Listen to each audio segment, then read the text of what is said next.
빌 게이츠와 폴 앨런이 공동 설립한 마이크로소프트는 1975년에 설립되었습니다. 빌 게이츠는 마이크로소프트 설립 초기에 주로 컴파일러 만드는 것에 집중을 많이 했던 것으로 알려져 있는데, 미국의 컴퓨터 회사들 뿐만 아니라 일본 컴퓨터 회사들을 위한 컴파일러도 많이 만들어 주었습니다. 한편 애플 컴퓨터는 스티브 잡스에 의해 1976년 설립되었습니다. 처음에는 스티브 잡스 부모님 집의 차고에서 시작을 했죠.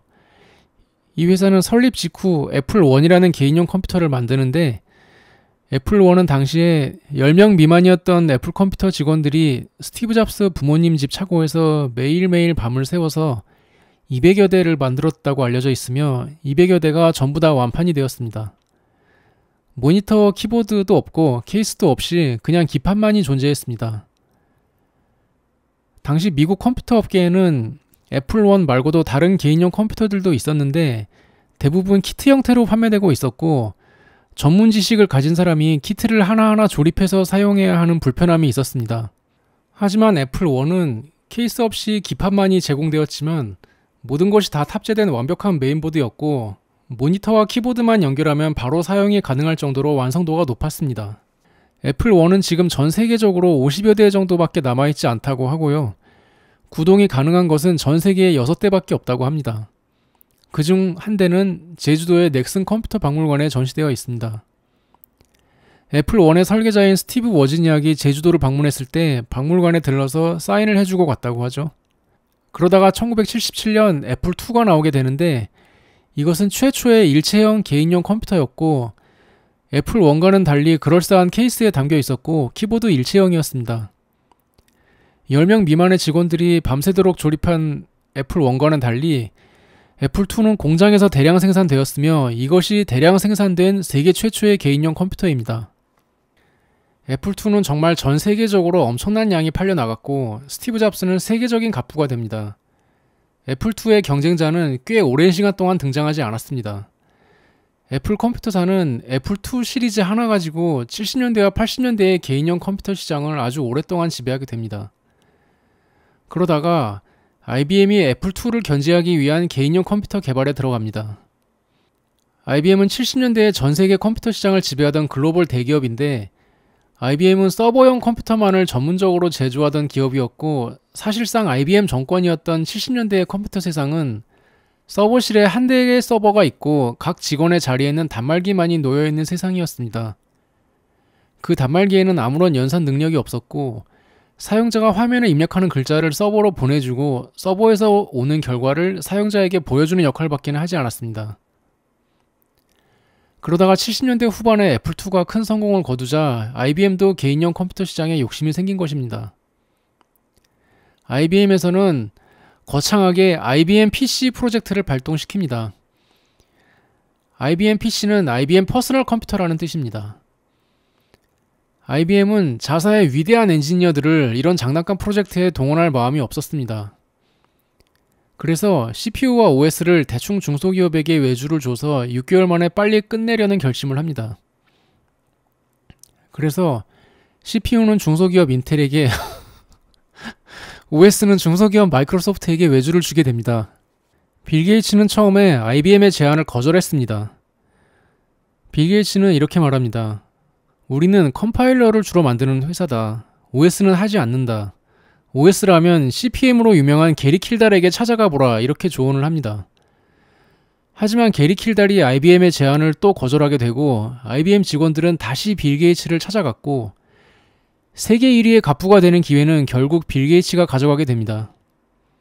빌 게이츠는 발등에 불이 떨어졌습니다. 빌 게이츠는 지금은 OS가 없지만 시간을 주면 어떻게든 OS를 납품하겠다고 IBM에 약속했고, 빌 게이츠는 적당한 OS를 가진 회사를 물색하기 시작합니다. 그러다가 마이크로소프트 길 건너에 있는 회사에서 CPM의 짝퉁을 팔고 있는 것을 알게 됩니다.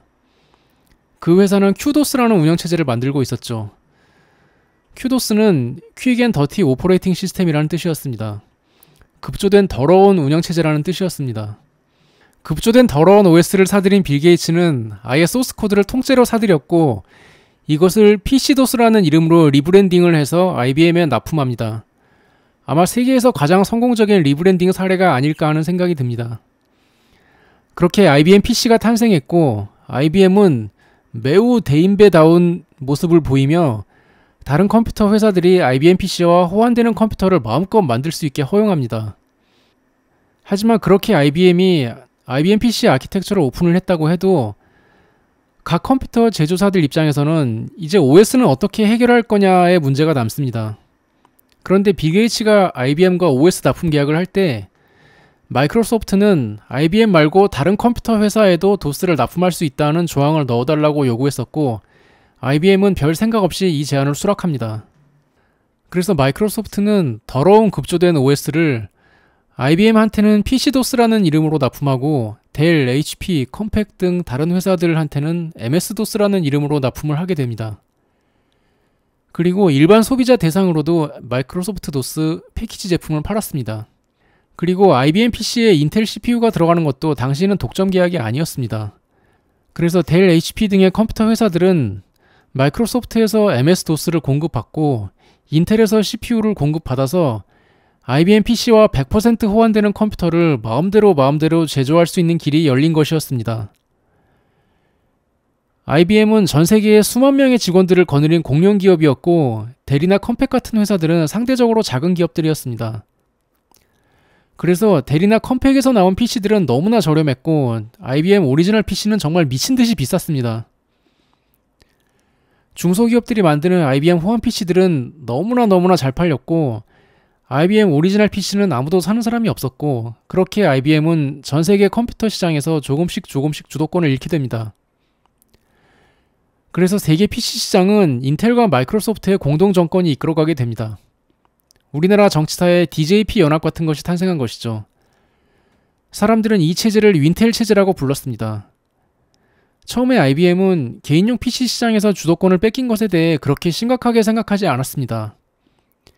개인용 PC 시장은 어차피 별로 중요하지 않은 애들 장난감 시장이고 우리는 서버 시장만 잘 지키면 된다는 아니란 생각을 가지고 있었습니다. 하지만 윈텔 체제의 무서운 기세는 꺾일 줄을 몰랐고 90년대에 폭발적인 PC 시장의 성장에 힘입어 컴팩이나 HP에서 가성비 좋은 PC 서버들을 경쟁적으로 내놓기 시작하면서 IBM은 서버 시장에서도 서서히 경쟁력을 잃어갔습니다. IBM은 자사의 서버를 서버라고 부르지 않고 메인프레임이라고 부르는데 2021년 7월 1일 인터넷에 이런 기사가 났습니다.